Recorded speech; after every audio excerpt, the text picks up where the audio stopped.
এই আপনারা দেখতে পাচ্ছেন আমাদের ঘরের ফাউন্ডেশন।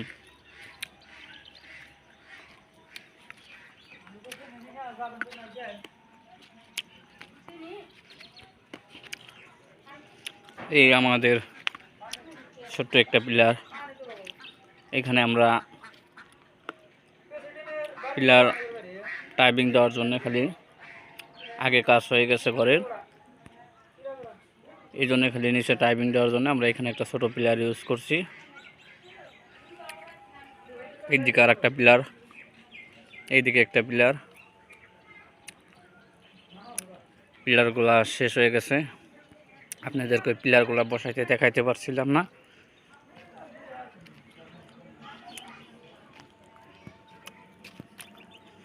অবশ্যই ভাই আপনারা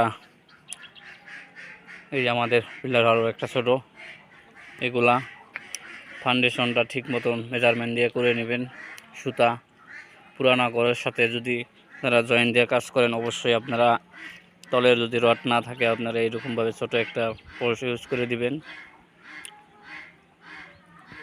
উপরেগুলা পুরো হ্যাকিং করে ড্রিল মেশিন দিয়ে রড ফাঁসায় এটা গাঁথনি ঢুকিয়ে দেবেন, সমস্যা নাই। অবশ্যই আপনারা এগুলা চেক দিবেন ভালো করে মেজারমেন্ট দিয়ে। এই আমাদের পোর্স। ভিডিওটা বেশি লম্বা করব না, ফাউন্ডেশনে অনেক কিছু কাজ থাকে, কাজগুলা দেখাইতে পারছি না, দুঃখিত।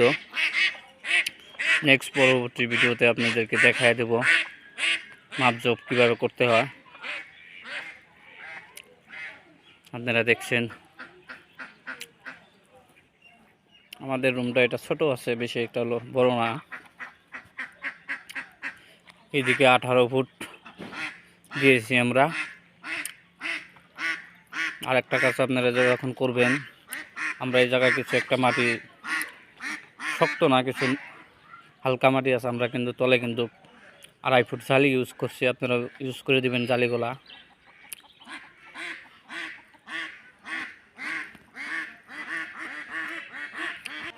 এই আমাদের আর একটা পিলার, এটা অনেক গাঁথা হয়ে গেছে।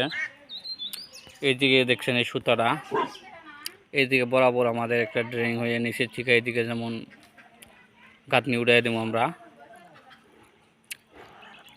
আর এই দিক দিয়ে আমরা উপরে যেমন পোস্ট পিলারগুলো উঠে টাইপিং ইউজ করব, টাইপিংয়ের উপরে সেখানে গাঁথনি হবো। তাহলে আমাদের এই সামনের সাইডটা যেমন টাইপিংটা যেমন নিচে হবে না, আগে নিচে গাঁথনি, তার বাদে সেখানে টাইপিং হবো। তো অবশ্যই কাজটা আপনারা দেখেন কিভাবে করি আমরা। আপনারা ভিডিওটা ফলো করে রাখেন, একটা শেয়ার করে দিয়েন, অবশ্যই সাথে থাকেন আপনারা। আমাদের এই টিম মিস্ত্রি পক্ষ থেকে আপনাদেরকে শুভেচ্ছা, অভিনন্দন।